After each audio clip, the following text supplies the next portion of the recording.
तो चलिए प्यारे बच्चों, आज के इस वीडियो में हम आप लोगों के लिए टॉप 20 ऐसे क्वेश्चन लेकर आ गए हैं जो 2026 बोर्ड परीक्षा के एग्जाम में आप लोगों के ज़रूर पूछा जाएगा। तो ये जो 20 प्रश्न है ये मॉडर्न हिस्ट्री से होने वाले हैं, यानी आधुनिक भारत के इतिहास से होने वाले हैं।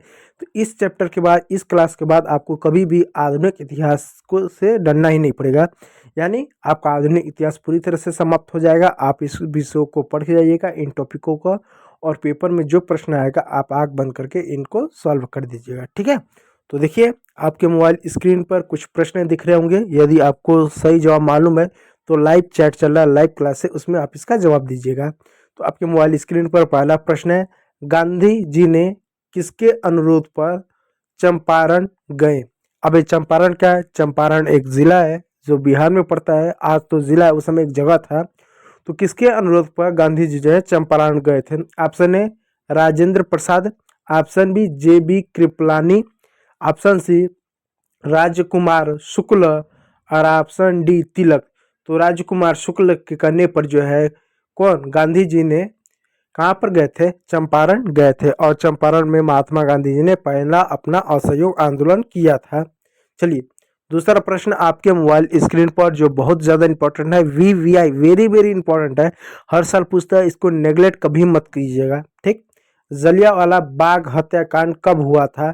ऑप्शन है 13 अप्रैल 1917 में, ऑप्शन बी 13 अप्रैल 1918 में, ऑप्शन सी 13 अप्रैल 1919 में, और ऑप्शन डी 13 अप्रैल 1920 में। तो इसका सही उत्तर है प्यारे बच्चों 13 अप्रैल 1919 में जलियांवाला बाग हत्याकांड हुआ था। जनरल डायर के करने पर ही लोगों को गोलियां चलाई गई, जिसमें 1800 से लगभग 2000 लोग मारे गए थे। लेकिन जो सरकार थी, ब्रिटिश सरकार थी, वो कहती थी नहीं, सिर्फ 300-350 लोग ही मारे गए थे, जबकि वास्तविक संख्या 1800 से बढ़कर 2000 के आसपास थी, और घायल होने की संख्या तो बहुत थी, ठीक है।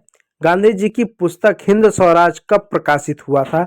ऑप्शन ए 1906 में, ऑप्शन बी 1909 में, ऑप्शन सी 1915 में, और ऑप्शन डी 1918 में। तो 1909 में गांधी जी की पुस्तक हिंद स्वराज प्रकाशित हुआ था। चलिए, अगला प्रश्न आपके मोबाइल स्क्रीन पर, गांधी जी द्वारा शुरू किया गया था पहला जन आंदोलन कौन सा था?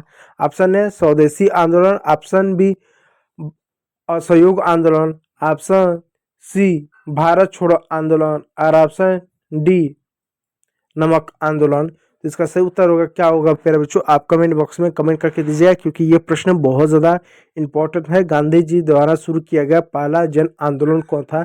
मैं आपको कुछ हिंट दे रहा हूँ ताकि आपको सॉल्व करने में आसानी हो। नमक आंदोलन नहीं था, भारत छोड़ो आंदोलन नहीं था, और यहाँ पर दो आंदोलन था, दोनों में से कोई एक, ठीक। चलिए, अगला प्रश्न आपके मोबाइल स्क्रीन पर, साइमन कमीशन में कुल कितने सदस्य थे?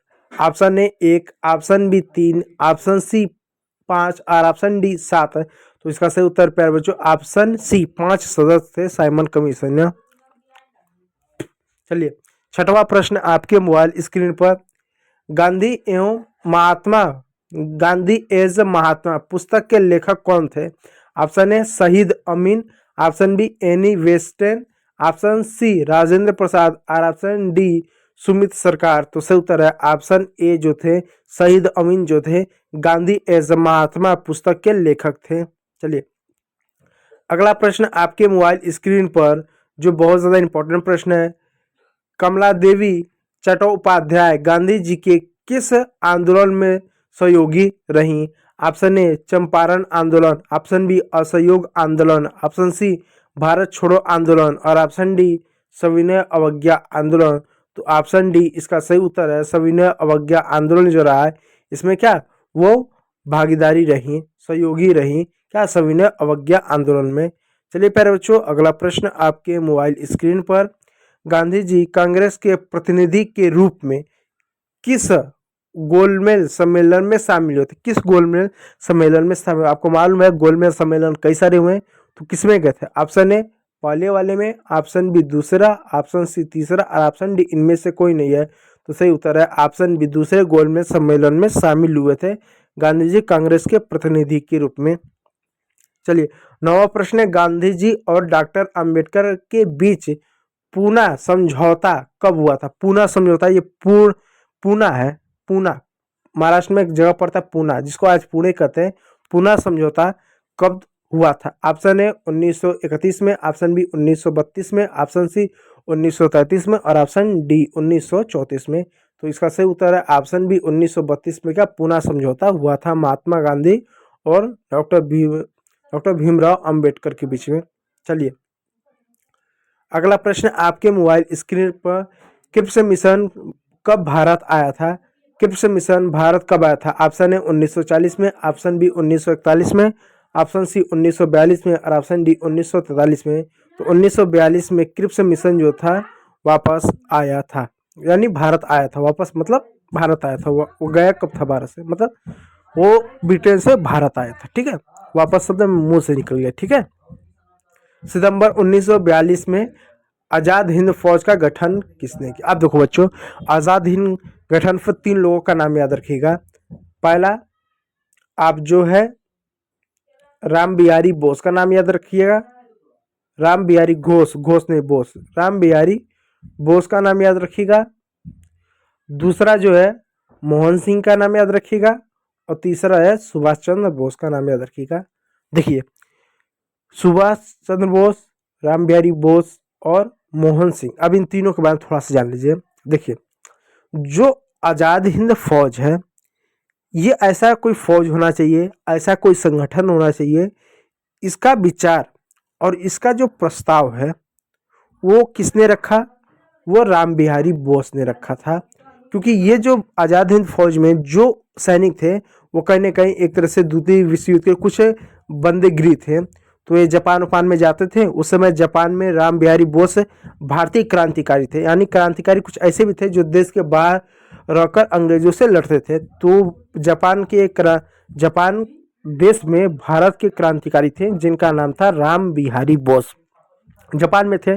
उनको लगा कि यार कि जो भारतीय बंदीगृह हैं, जो सैनिक है जो इस युद्ध में लड़े हैं, उनको पकड़ा गया, इनको क्यों मारा जाए और क्या किया जाए, इनको जो है अपने इच्छा अनुसार इनका यूज़ किया जाए देश की आज़ादी में। क्योंकि आपको मालूम है ब्रिटेन और जापान एक दूसरे के विरोध में लड़ते थे, तो उस समय भारत किसका गुलाम था? अंग्रेजों का था।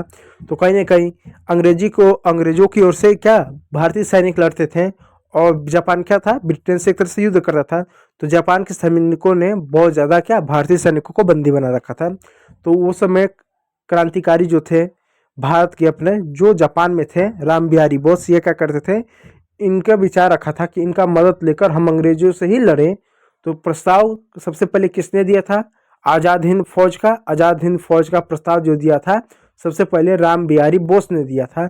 लेकिन जब प्रस्ताव दे दिया था तो इस सेना का गठन करना, इस सेना को बनाए रखना, इस सेना को तैयार करने का काम मोहन सिंह ने किया था कि भाई मैं इस सेना को तैयार करूँगा, एकदम सक्षम बनाऊंगा, मजबूत बनाऊंगा, अंग्रेजों से लड़ा जाए।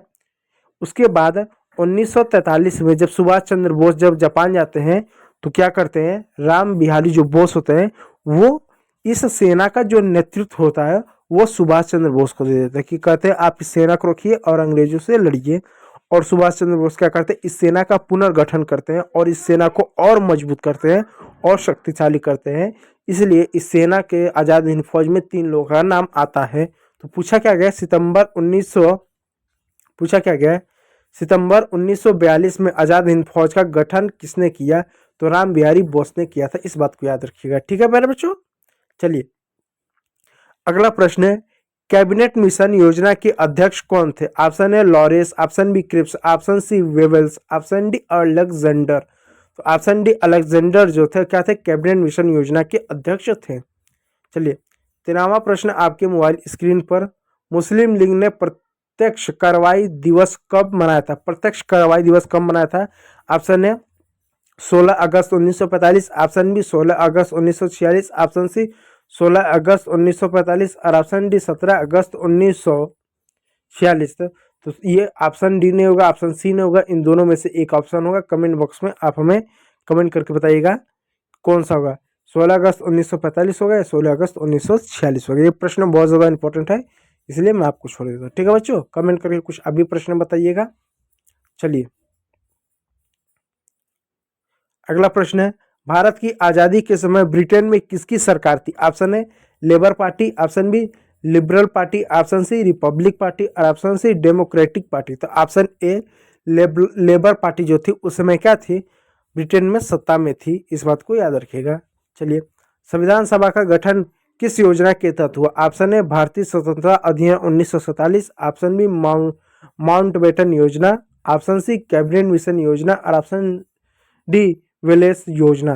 तो इसका सही उत्तर क्या होगा, इसको भी आप कमेंट बॉक्स में कमेंट करके बताइएगा। मैं कुछ आपको हिंट दे दे रहा हूँ, वेलेस नहीं था, भारतीय स्वतंत्रता अधिनियम नहीं था, माउंटबेटन योजना होगा या कैबिनेट मिशन योजना होगा, आप जो है कमेंट करके बताइएगा। ठीक है बच्चों, चलिए 16वां प्रश्न, संविधान की प्रारूप समिति के अध्यक्ष कौन थे? Option A doctor Rajendra Prasad, option B Sachchidanand Sinha, option D doctor B R Ambedkar और ऑप्शन डी अलाउद्दीन कृष्णस्वामी अय्यर। इसका सही है option C doctor B R Ambedkar जो थे संविधान की प्रारूप समिति के अध्यक्ष थे। चलिए, भारत के राष्ट्रीय ध्वज का प्रस्ताव संविधान सभा में किसने प्रस्तुत किया? किसने प्रस्तुत किया? Option A Vallabh Bhai Patel, option B doctor Rajendra Prasad, option C Jawaharlal Nehru और option D K M Munshi. तो ऑप्शन सी पंडित जवाहरलाल नेहरू ने भारत के राष्ट्रीय ध्वज का प्रस्ताव संविधान में पेश किया। चलिए, वो गलती से प्रस्तावना का इमेज लग गया, मैं माफी चाहूंगा। अंतिम सरकार, अंतरिम होगा, सॉरी अंतिम ने, अंतरिम सरकार में वित्त मंत्री कौन थे? Option A Liaquat Ali Khan, option B Jagjivan Ram, option C H Bhabha, option D B R Ambedkar.